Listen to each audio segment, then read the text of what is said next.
الثغى من كان منكر نوره قد جئته متفرغا. Bismillahirrahmanirrahim. Assalamualaikum warahmatullahi wabarakatuh. Kita hidup di zaman yang sangat aneh. Semua ingin cepat, semua ingin mudah, dan semua ingin terlihat baik, tanpa benar-benar berjuang menjadi baik. Kita ingin hasil, tapi alergi pada proses. Kita ingin dihormati, tapi tidak mau bersusah payah menjaga amanah. Kita ingin hidup terasa ringan, padahal setiap hari kita mengeluh tentang beratnya hidup. Ironisnya, semakin kita mencari jalan pintas, semakin kita merasa kosong. Bekerja hingga tak kenal lelah, tapi hati tidak tenang. Ibadah dilakukan, tapi jiwa tetap gelisah. Kebaikan diucapkan, tapi enggan diperjuangkan. Seolah-olah hidup ini salah. Padahal mungkin yang salah adalah ekspektasi kita tentang hidup. Kita lupa satu hal penting. Tidak semua jalan baik itu mudah. Dan tidak semua yang mudah itu baik. Assalamualaikum warahmatullahi wabarakatuh. Pemirsa MTA yang dirahmati Allah. Kembali lagi dalam program Gema Ramadan. Bersama saya Yudi Wahyudin. Alhamdulillah, kita kembali dipertemukan di bulan Ramadan. Bulan yang tidak hanya menahan lapar dan dahaga, tetapi juga menguji kejujuran kita dalam menjalani hidup. Ramadan selalu datang dengan pertanyaan yang sama. Apakah kita benar-benar berubah? Atau hanya bertahan menunggu waktu berbuka? Hari ini kita akan merenungkan satu surah yang tidak menawarkan kenyamanan, tetapi menawarkan kejujuran tentang hidup. Surah yang mengingatkan bahwa iman bukan sekedar pernyataan, dan kebaikan bukan sekedar niat. Surah itu adalah surah Al-Balad. Bismillahirrahmanirrahim. أقسم بهذا البلد وأنت حل بهذا البلد ووالد وما ولد لقد خلقنا الإنسان في كبد أيحسب أن لن يقدر عليه أحد يقول أهلكت مالا لبدا أيحسب أن لم يره أحد ألم نجعل له عينين ولسانا وشفتين وهديناه النجدين فلاقتحم العقبة وما أدراك ما العقبة فك رقبة أو إطعام في يوم ذي مسغبة يتيما ذا مقربة أو مسكينا ذا متربة ثم كان من الذين آمنوا وتواصوا بالصبر وتواصوا بالمرحمة أولئك أصحاب الميمنة والذين كفروا بآياتنا هم أصحاب المشأمة عليهم نار مؤصدة. Artinya, aku berlindung kepada Allah dari godaan syaitan yang terkutuk. Aku baca dengan nama Allah, Maha Pemurah, Maha Penyayang. Tidak, aku bersumpah dengan kota ini dan menegaskan bahwa sungguh engkau akan singgah di kota ini. Dan demi ayah dan anak, sesungguhnya kami telah menciptakan manusia supaya bekerja keras. Apakah ia menyangka bahwa tiada seorang pun yang akan berkuasa atasnya? Ia berkata, aku telah menghabiskan harta yang banyak. Apakah ia menyangka bahwa tidak ada seorang pun melihatnya? Bukankah kami telah menjadikan baginya sepasang mata dan sebuah lidah serta 2 buah bibir. Dan kami telah menunjukkan kepadanya 2 jalan kebaikan dan keburukan. Tetapi ia tidak berusaha menempuh pendakian yang terjal. Dan apakah engkau mengetahui apa pendakian terjal itu?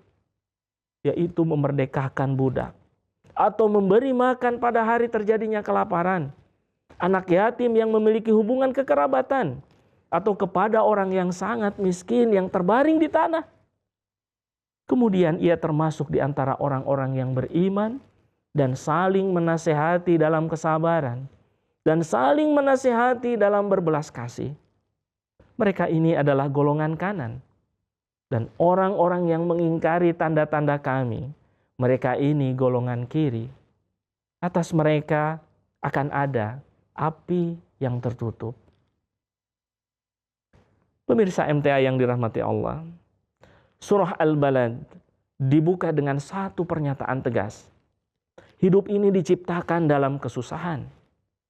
Allah berfirman, "Laqad khalaqnal insana fi kabad." Sungguh kami telah menciptakan manusia dalam kepayahan.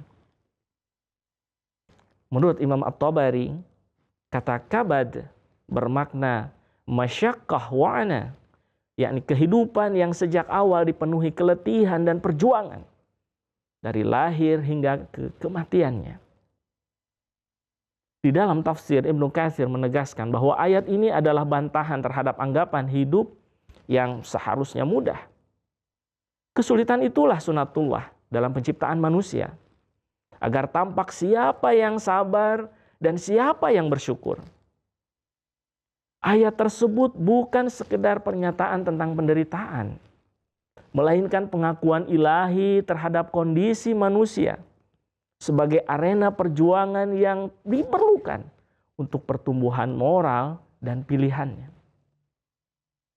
Kesulitan bukanlah hukuman atau kegagalan sistem, tetapi lingkungan yang diperlukan untuk berkembang, memilih, dan maju secara moral. Sehingga rasa perjuangan kita adalah nyata dan bagian dari rancangan kehidupan, bukan semata-mata penderitaan tanpa tujuan. Bukan kebetulan. Bukan juga kesalahan sistem. Dan bukan karena Allah Ta'ala yang lalai, na'udzubillah. Kesulitan adalah desain, bukan gangguan. Lalu Allah Ta'ala menyebut satu istilah kunci. Falaqtahamal 'aqabah. Tetapi dia tidak menempuh jalan yang terjal itu. Di dalam tafsir Qurtubi dijelaskan bahwa Al-Aqabah adalah perumpamaan. Al-Aqabah adalah jalan mendaki yang berat. Gambaran amal-amal ketaatan yang menuntut pengorbanan jiwa dan harta, menundukkan hawa nafsu dan ego. Al-Aqabah adalah tantangan moral dan spiritual dalam hidup. Bukan sekedar rintangan fisik, tetapi pilihan sadar untuk mengambil jalan kebaikan yang lebih sulit dan bermakna. Di dalam penjelasan tersebut dijelaskan bahwa setelah diagnosis kehidupan sebagai kabad, yakni kesusahan, surah ini mendorong pertanyaan penting. Karena kamu harus berjuang, untuk apa kamu akan berjuang? Dan jawabannya adalah untuk memilih jalur Al-Aqabah. Jalan amal sosial dan spiritual yang penuh tantangan. Allah Ta'ala firmankan, kebanyakan manusia tidak mau melewatinya. Di dalam tafsir Al-Baghawi ditambahkan bahwa manusia cenderung memilih jalan yang mudah dan cepat. Sementara Al-Aqabah menuntut kesabaran, keikhlasan, dan keberanian meninggalkan kenikmatan yang sesaat. Dengan demikian, Surah Al-Balad mengajarkan satu prinsip yang besar. Hidup memang berat, dan justru disitulah nilai manusia diuji. Hari ini, kita melihat bentuk modern dari menghindari tanjakan. Kita ingin kaya, tapi enggan jujur. Kita ingin sukses, tapi malas disiplin. Kita ingin dianggap baik, tapi tidak mau berkorban. Padahal Hadrat Rasulullah Sallallahu Alaihi Wasallam telah mengingatkan, huffatil jannatu bil makarih Wa huffatin naru bisyahawati. Surga itu dikelilingi oleh hal-hal yang tidak disukai. Dan neraka dikelilingi oleh syahwat. Hadis ini menjelaskan bahwa jalan menuju kebaikan memang berat. Tidak nyaman. Dan sering berlawanan dengan keinginan diri. Persis seperti Al-Aqobah dalam surah Al-Balad. Bahkan dalam beragama, kita sering memilih yang ringan bagi diri kita. Bukan yang benar di sisi Allah. Hadrat Rasulullah SAW bersabda, Afdalul jihadi kalimatu haqqin inda sultanin jairin. Jihad yang paling utama adalah menyampaikan kebenaran di hadapan penguasa yang zalim. Ini menunjukkan bahwa amal paling mulia seringkali adalah yang paling berat dan beresiko. Bukan yang paling aman dan nyaman. Padahal, surah Al-Balad tidak sedang berbicara teori. Ia berbicara tindakan nyata. Memberi saat kita sendiri kekurangan, peduli saat orang lain diabaikan, bertahan di jalan benar saat semua terasa berat. Dan hadrat Rasulullah Muhammad SAW menegaskan nilai ini dengan jelas. Ahabbul a'mali ilallahi adwamuha wa in qalla. Amal yang paling dicintai Allah adalah terus menerus meskipun sedikit. Karena Al-Aqobah bukan tentang amal yang spektakuler, melainkan keteguhan memilih jalan yang benar, meski menanjak dan melelahkan. Sekarang pertanyaannya bukan apakah jalan itu berat. Karena Allah sudah jawab, ya berat. Pertanyaannya adalah, apakah kita sengaja menghindarinya? Berapa banyak kesempatan berbuat baik yang kita tunda karena takut repot? Berapa banyak kejujuran yang kita batalkan karena takut rugi? Dan berapa banyak dalih agama yang kita pakai untuk membenarkan kemalasan kita sendiri? Surah ini tidak memarahi secara langsung, tetapi ia memaksa kita bercermin tanpa filter dan tanpa alasan. Jemaat Muslim Ahmadiyah di dalam tafsir singkatnya menyatakan bahwa Allah Ta'ala menunjukkan jalannya. An-Najdain, yakni dua jalan kebaikan dan kejahatan. Dua jalan kebenaran dan kepalsuan. Dan dua jalan raya kemajuan rohani dan jasmani. Tuhan telah membekali manusia dengan segala sarana. Yang dengan sarana itu, ia dapat menemukan jalan lurus, dapat menyaring yang benar dari yang salah, dan kebenaran dari kepalsuan. Ia telah dianugerahi mata rohani maupun mata jasmani, yang dengan itu ia membedakan kebaikan dari keburukan, dan ia diberi pula lidah dengan dua buah bibir, agar ia dapat meminta petunjuk. Dan di atas segala-galanya, Tuhan telah meletakkan di hadapannya tujuan tertinggi, supaya ia dapat membaktikan semua kemampuan dan kekuatan untuk mencapai tujuan itu. Pemirsa yang dirahmati Allah, Ramadan adalah bulan tanjakan. Dan Al-Quran sudah menamai tanjakan itu Al-Aqobah. Allah menggambarkan Al-Aqobah bukan dengan teori, tetapi dengan contoh yang sangat sosial. Membebaskan yang tertindas, memberi makan yang kelaparan, dan menguatkan yang lemah. Kita bisa melihatnya di dalam Quran surah Al-Balad ayat 13-17. Inilah pesan Ramadan yang sering luput kita sadari. Saat kita menahan lapar dan haus, hadrat Rasulullah SAW mengingatkan bahwa puasa bukan sekedar ritual pribadi. Laisal mu'minul ladzi yashba'u wa jaruhu ja'i'un. Bukanlah seorang mukmin orang yang kenyang sementara tetangganya kelaparan. Kita bisa melihatnya di dalam hadis riwayat Al-Baihaqi. Artinya, lapar kita seharusnya melahirkan empati, bukan hanya kesalehan personal. Hadrat Rasulullah SAW juga bersabda, "Man lam yada' qaulaz zur wal 'amala bih, falaisa lillahi hajatun fi ayyada'a ta'amahu wa syarabahu. Barang siapa tidak meninggalkan perkataan dusta dan perbuatan buruk, maka Allah tidak membutuhkan ia meninggalkan makan dan minumnya sekalipun. Hadis ini menegaskan bahwa puasa yang benar harus berdampak pada akhlak dan kepedulian, bukan hanya pada jadwal makan. Di bulan Ramadan, memberi makan yang kelaparan bukan sekedar berbagi iftar, tetapi keberanian berbagi saat kita sendiri merasa sempit. Membebaskan yang tertindas adalah keberanian berdiri di pihak yang benar, meski tidak populer. Menguatkan yang lemah bisa sesederhana hadir dan peduli di saat orang lain memilih menjauh. Karena itu, hadrat Rasulullah SAW mengajarkan empati sebagai inti iman. Mathalul mu'minina fi tawaddihim wa tarahumihim kamathalil jasadil wahid. Perumpamaan orang-orang beriman dalam saling mencintai dan menyayangi seperti satu tubuh. Maka Ramadan mengajarkan satu kebenaran yang jujur. Iman yang benar selalu melelahkan ego karena ia menghidupkan empati. Puasa yang hanya menahan lapar tanpa menggerakkan kepedulian belum benar-benar menapaki al-aqabah. Dan di sisa Ramadan ini, mari kita bertanya dengan jujur. Tanjakan kebaikan sosial mana yang selama ini kita hindari?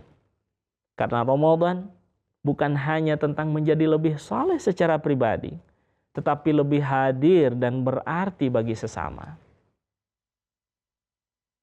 Dan pada akhirnya, semua jalan terjal ini bermuara ke satu hal, hubungan kita dengan Allah Ta'ala. Allah tidak butuh pengorbanan kita.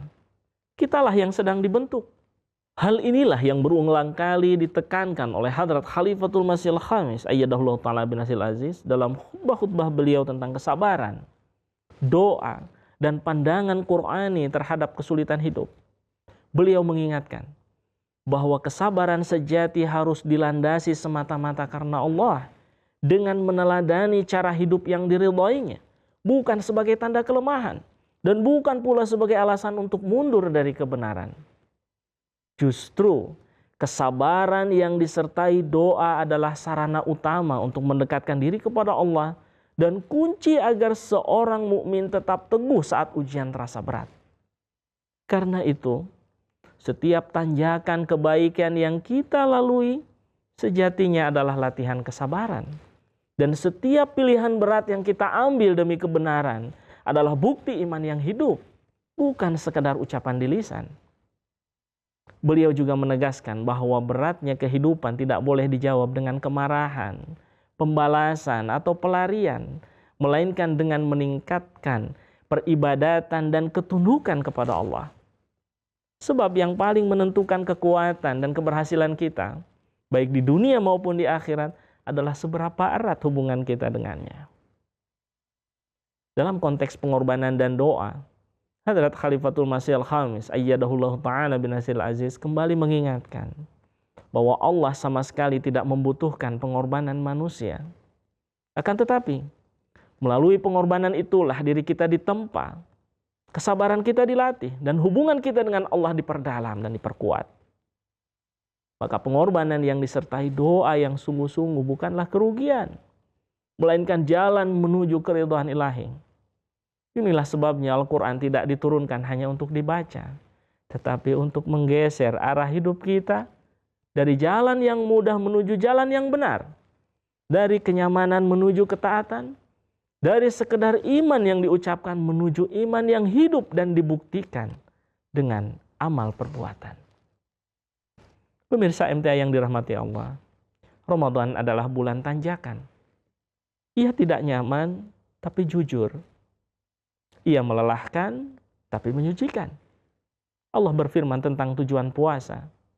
Ya ayyuhalladzina amanu kutiba alaikumus siyamu kama kutiba alal ladzina min qablikum la'allakum tattaqun. Wahai orang-orang yang beriman, diwajibkan atas kalian berpuasa sebagaimana diwajibkan atas umat sebelum kalian agar kalian bertakwa. Menurut Imam Ibnu Katsir, ayat ini menegaskan bahwa puasa bukan sekedar menahan lapar dan haus, tetapi latihan menundukkan hawa nafsu. Dan disitulah letak berat sekaligus nilainya. Puasa adalah jalan menuju takwa. Dan takwa tidak pernah lahir dari kenyamanan. Karena itu, Ramadan memang terasa berat. Namun berat bukan berarti mustahil. Hadrat Rasulullah SAW bersabda, "As-siyamu junnatun." Puasa adalah perisai. Para ulama seperti Imam An-Nawawi menjelaskan bahwa puasa disebut perisai karena ia menjaga hati dan perilaku, melatih kesabaran dan membentengi diri dari dosa, meski harus ditempuh dengan perjuangan. Maka puasa mengajarkan kita satu hal sederhana. Yang berat itu bukan mustahil, asal kita mau melangkah. Karena itu, mari kita bertanya pada diri sendiri di sisa Ramadan ini, jalan sulit kebaikan mana yang selama ini kita hindari? Hadrat Rasulullah SAW mengingatkan, "Huffatil jannatu bil makari." Surga itu dikelilingi oleh hal-hal yang tidak disukai. Ramadan adalah undangan untuk menapaki jalan itu. Jalan yang berat tapi jujur. Melelahkan tapi menyelamatkan. Mari kita diam sejenak, menundukkan hati, menghadap Allah dengan jujur. Ya Allah, jangan biarkan kami memilih jalan mudah, jika itu menjauhkan kami darimu. Kuatkan kami menapaki jalan kebaikan meski berat, meski sepi, meski melelahkan. Ya Allah, jadikan kami hamba-Mu yang tidak lari dari tanjakan iman. Amin. Allahumma amin. Pemirsa MTA yang dirahmati Allah, demikianlah episode Gema Ramadan kali ini. Saya Yudi Wahyudin dan segenap kru MTA yang bertugas undur diri. Sampai berjumpa di dalam pembahasan surah Al-Quran berikutnya. Jazakumullah ahsanal jaza. Assalamualaikum warahmatullahi wabarakatuh.